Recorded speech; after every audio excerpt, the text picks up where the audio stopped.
Сәлем, менің есімім Нұрбақыт, қош келдің. Бұл видео біздің арқа және де иықтағы ауруды келтіруге арналған йогаға арналады. Сонымен бастаймыз. Менің өз басым ағылшын тілінен сабақ беремін, отырып көбінесе жұмыс жасаймын онлайн болғандықтан. Осылайша менде үнемі мына арқа, белім және де иықтарым көбінесе ауырады.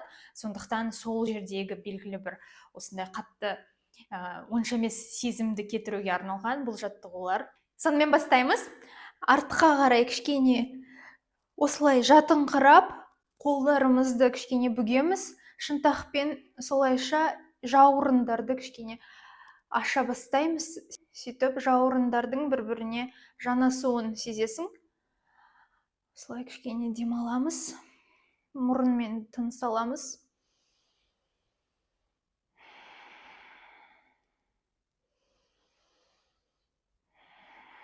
Тамаша. Одан кейін кішкене алдыға қарай орналасып, қолдарымызды, аяқтарымызды осылай жазамыз. Енді оң қол жерге, сол қол жерге қарай, еденге қарай бүгіле бастайды. Енді кішкене бізге алға қарай созыла бастау керек. Біреу осы сол қолдан созып жатқан сияқты болады. Сондай сезім болуы тиіс. Сөйтіп, мына жердегі бүкіл белдегі бұлшықеттер созыла бастайтынын сезесің. Бұл жерде ең бастысы мұрынмен тыныс алу, және де мынау беттегі бұлшықеттерде ешқандай қысым болмауы керек. Соны кішкене бәсеңдетіп босата баста. Тамаша, созамыз. Енді тура осы сол қолды аламыз да, кактус сияқты мынандай бұрыш жасаймыз, 90 градус бұрышқа. Иық кішкене артқа барсын. Басты кішкене төмен қарай, гравитация өзі төмен қарай апара берсін. Тамаша. Басты босату керек. Ары қарай. Тамаша. Болды, босатамыз. Енді келесі жаққа қарай. Сол қол жерге, оң қол жоғары қарай.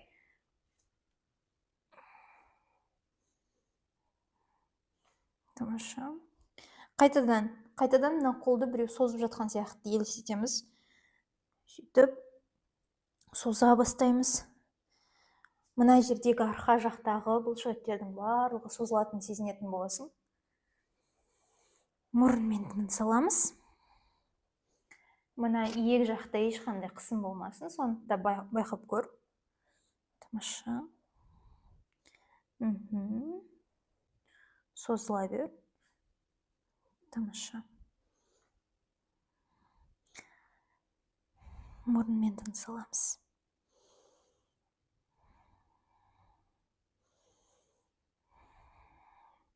Енді осы оң қолды аша бастаймыз, кактус сияқты. Иық артқа, басты төмен салбыратамыз. Ешқандай қысым болмасын. Ауыр бас болып сезіліп тұруы тиіс. Бәрін босаңсытамыз. Мына жақта ешқандай қысым болмасын. Барлығын босат. Бұлшықеттерің бос болсын. Еш нәрсені уайымдама, ойлама, еш нәрсе. Қазір сен және осы жаттығу бар. Болды, басқа еш нәрсе жоқ.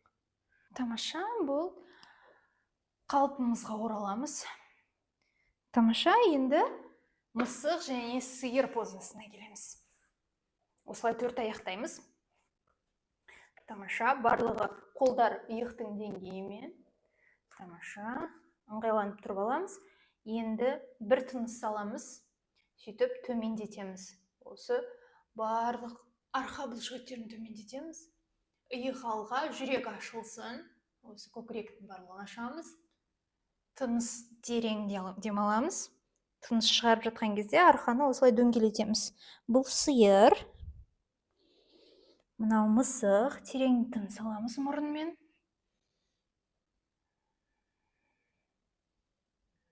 Ал енді дөңгелетеміз. Осылайша арқаны тыныс шығарамыз. Тағы да 2 рет, 1 рет тыныс аламыз. Көкіректі ашу керек.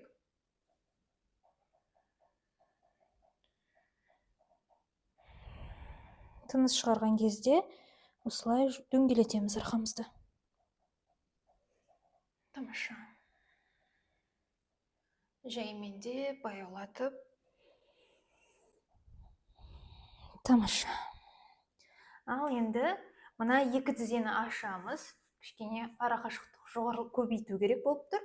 Содан соң екі аяқтың саусақтарын бірге жанастырып, жерге қарай төмендейміз. Қайтадан бізді екі қолымызды біреу созып жатқан сияқты екенін елестету керек бұл жерде.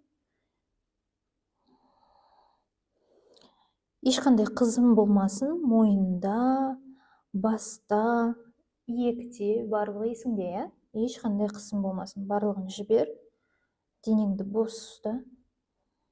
Мұрынмен тыныс демал.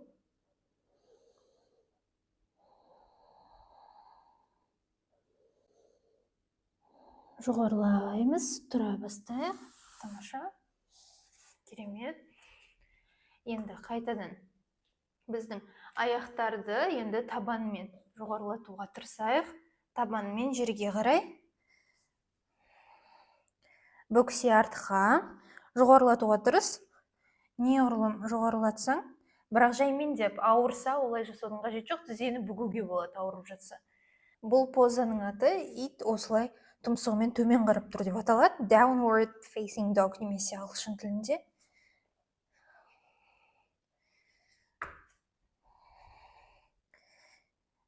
Тізенің барлығын осылай бүгуге болады. Өзің денең не айтады, соны жасауға тырыс. Денеңді тыңдауға тырыс. Тамаша. Керемет. Енді осы табанмен бірге осылай қолдарға қарай жанаса бастаймыз. Қайтадан тізені бүгуге болады. Бүгеміз. Енді екі осы жаңағы шынтақтарды ұстап, осылай құшақтауға болады. Екі қолды бір-бірімен. Содан соң осылай кішкене осылай қозғалу керек. Оңға, солға. Осылай тербелеміз. Бір кішкене тыныс ал осы жерде. Енді екінші нұсқа бізге, мен қазір былай бұрылайын көріну үшін. Енді екі қолды алып мойынға қоямыз. Мойынға қойып, енді тағы тербелеміз. Басты бос ұста. Басың сондай ауыр екенін сезініп көр. Денеңді бос ұстауға тырыс. Мұрынмен тыныс ал. Бүкіл жиналған стрессті шығар осы тынысыңмен. Тамаша. Керемет. Енді біз қайтадан бұрыламыз. Міне. Енді мен сол аяққа қарай бұрылам. Оң аяқ жерде, тізе төмен. Сол аяқ осылай бүгулі 90 градуста. Кішкене мына жердің барлығы созылып жатқанын сезініп көр. Қолдарды жерге қоюға болады. Саусақты қоюға болады, немесе алақандармен жерге қоюға болады. Қайсысын ыңғайлы, соны қарап көр. Енді біз мынау жерде орналасқан аяқты кішкене көтеріп, табанға қолды жеткізуге тырысамыз. Сол кезде бүкіл арқа бұлшықеттер созылғанын, аяқтың бұлшықеттер созылғанын байқауға болады. Егер қатты ыңғайсыз ауырып жатса, екінші нұсқа тура мына оң қолды жерге қоясың да, осылай оңайырақ деңгейде осылай жаймен өзің денең тыңдап осылай жасауға болады. Сол қол артта, арқада, оң қол жерде. Басыңды сәл салбыратсаң болады. Басың бүкіл қысымын босатып, денеңді бос ұстасаң болады. Осылай аяғыңдағы бұлшықеттердің созылып жатқанын сезінуге тырыс. Мұрынмен тыныс алуды ұмытпа. Тамаша. Енді қолдарды жерге қоямыз, сабайлап қайтадан көтеріле бастаймыз. Екі аяқ бірге. Тамаша. Енді біз тура осы қалыпты кішкене тізеде жоғарылап тұрамыз да, мұны екі саусақтарды барлығын бірге жанастырып, қосып, енді арқаның бұлшықеттерін тағы бір ашып жібереміз. Жауырындар бір-бірімен сүйісіп жатқан сияқты болсын, бір-бірімен жанассын осылай. Тамаша. Енді біз осылайша қоян позасына келеміз. Басымызды жерге қарай төмендетеміз. Абайла, басыңды қатты не істеп жіберме, жерге қарай қатты басып жіберме, жаймен де осылай. Бүкіл салмақты тізеңе қой. Басыңа салмақ бармасын. Бірақ бұл қанның жүруіне жақсы әрекет. Мұрнымен тыныс ал. Тамаша, енді көтеріле берсең болады. Осылайша. Керемет. Керемет. Енді тағы бір рет қолдарыңмен осылай жауырындарыңды ашып жібер. Керемет. Енді біз тура бағанаға аяқтың бұлшықеттерін созуды басқа аяққа қарай жалғастырамыз. Бағана сол аяқ болды, енді оң аяқты көтересің. Тамаша. Бұл дракон позасы деп аталады. Айдаһар позасы. Тамаша. Енді біз білеміз, бізде екі нұсқа бар. Бірінші нұсқа бағанағы жерде тұрған аяқты көтересің осылай. Аяқпен және қол. Тамаша. Мұрынмен тыныс ал. Егер қиын болса, мына жердің барлық бұлшықеттері ауырса, сен білесің, сенде екінші нұсқа бар. Мына сол қолыңды жерге қоясың. Оң қол арқаға қарай беттейді. Басыңды салбырат, төмен ұста.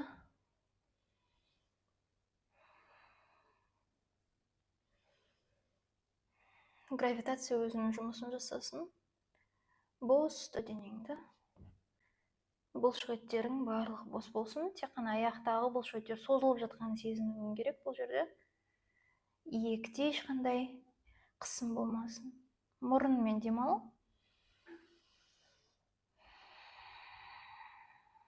Тамаша.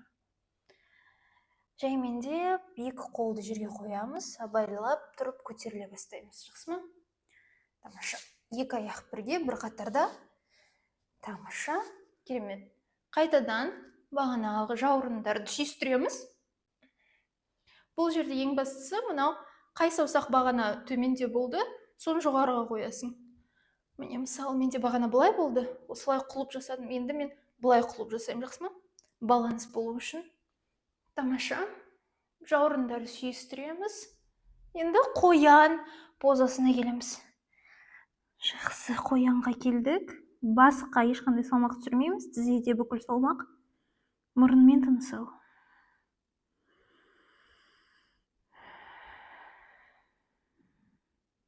Тамаша.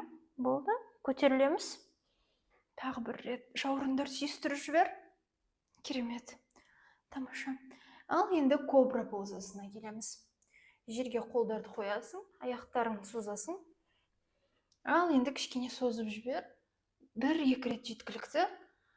Ал енді жоғарыдан төменге ауысамыз да. Енді бағанағы кактус қолды аласың, бір оң қолыңды аласың, соны 90 градусқа қарай жерге қоясың. Ал мына бөлігі, дененің сол жақ бөлігі оңға қарай беттесін. Аяқтарды осылай бүгесің, тізеңді. Мына қолды жерге қойсаң болады. Тартып тұрса, жерден ол кішкене салмақты тартып тұрса болады, немесе бұл арқаға қарай осылай беттесе болады. Өз еркің, саған қайсысы ұнайды? Тура осы жердегі, мына жердегі бүкіл жиналған, бүкіл қысым кете бастайтын сезіледі. Осы жерде тыныс ал. Ішіңнің де қозғалысын сезініп көр тыныс алған кезде. Тыныс аласың мұрныңмен. Ішіңе ауа барады. Деміңді шығарасың. Бүкіл күйзеліс осылай шықсын. Тамаша.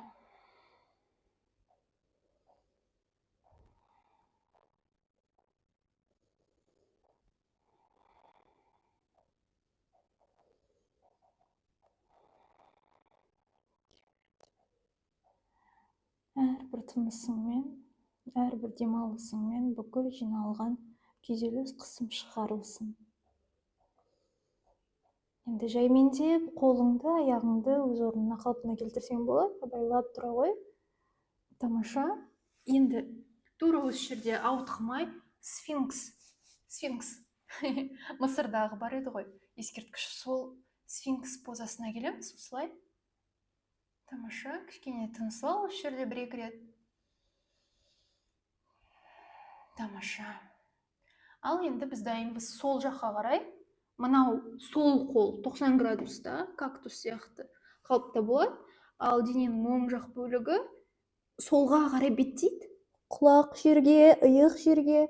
Мына қолды бұлай қойсаң болады. Немесе арқаға қарай беттесе болады.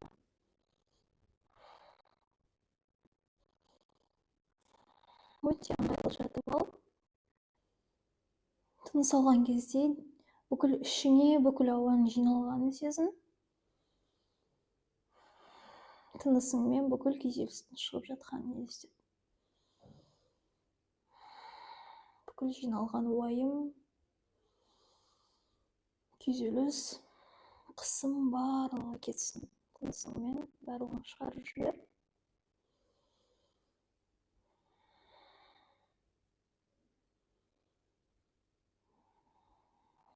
Жауырынның сол жақ бөлігінің барлығы ауырғаны кетеді осылай.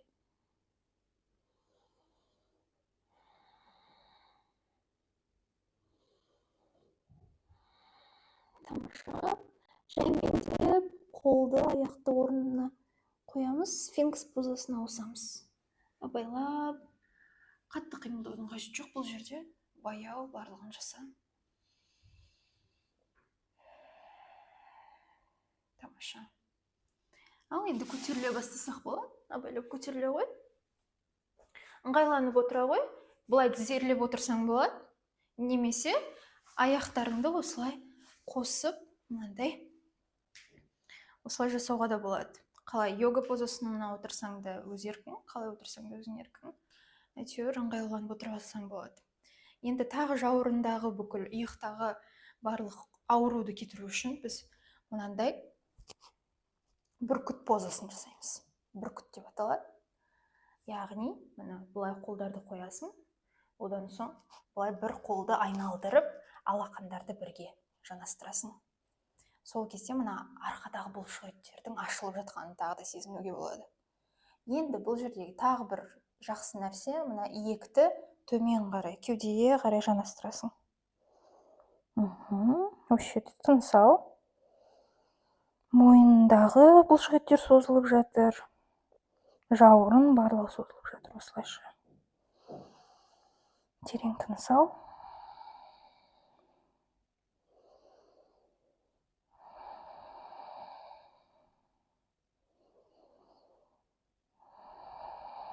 Керемет. Жаймен де қолдарыңды босатсаң болады, басыңды көтерсең болады осында. Бағанағы ең басында жасаған қимылды тағы да қайталап жіберейік. Мынау шынтақты бүгесің, арқаға қарай осылай қимылдай бастайсың. Өстіп, кішкене тағы бір қимылдап жібер. Енді келесі жаққа. Бұл жерде аяқтың бағана менде оң аяқ алдыда болды, енді сол аяқ алдыда болсын. Баланс болу үшін, екі аяғымыз тең болу үшін. Ал енді қайтадан 90 градустағы екі қол. Келесі қол осылай айналады. Алақандар бірге. Енді осы алақандардың барлығын жоғарыға көтересің де, ал иық барлығы артта ғой. Олар төмен кетеді. Қолдар жоғарыға, иықтар төмен. Енді иекті де төмен қоямыз. Иек төмен барсын.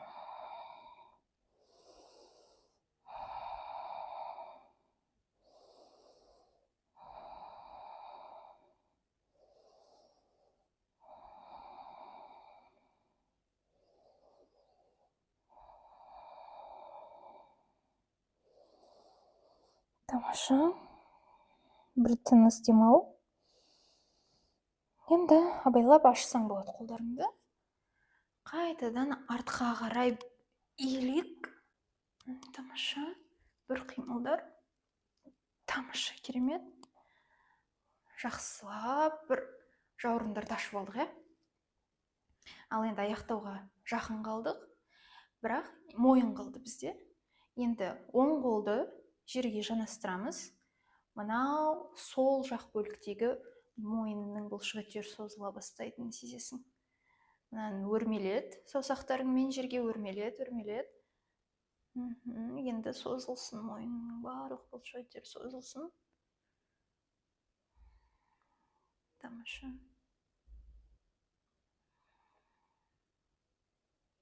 Бүкіл қысым кетсін осылай.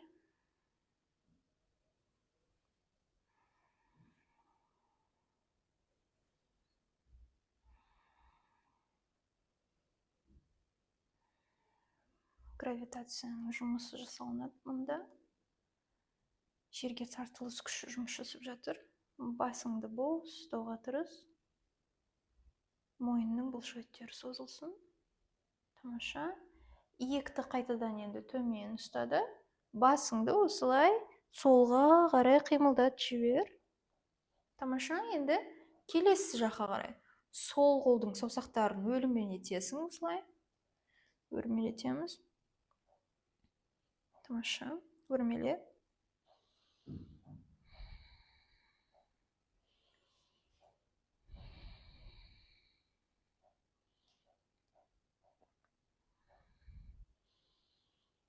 Арқаны түзу ұстауға тырыс. Денеңді бүкпей, жақсы қозғалыста отырғаныңды байқап көр. Сосын мойныңдағы бұлшықеттердің созылып жатқанын байқайсаң болады.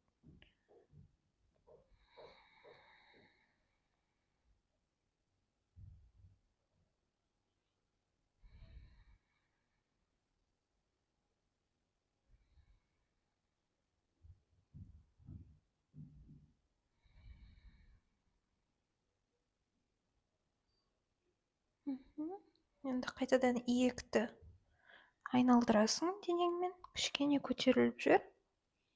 Ортаға қарай.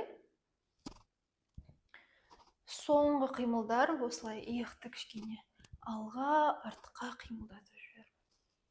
Тамаша. Ал енді медитацияның позасына отыра ғой осылай. Біз медитация жасамаймыз, біз қазір екеуміз тынысымызды байқап көрейік, ма? Мұрныңмен тыныс алып көр, сөйтіп бүкіл денеңді сканерлеп көр. Қалай өзіңді бұған дейін сезіндің, жаттығуға дейін. Енді қарайлай өзіңді жаттығудан кейін сезініп жатқаныңды байқап көр.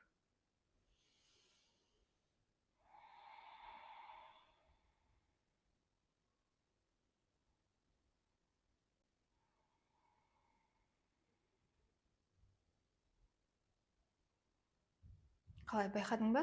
Өзгеріс бар ма? Тамаша, қуаныштымын. Ал енді қолдарымызды осылай жүрекке қарай, екі алақанды жүрекке қарай орналастырып, екеуміз бірге ом деген әуенмен аяқтаймыз. Жақсы ма? Бір рет тыныс терең демал.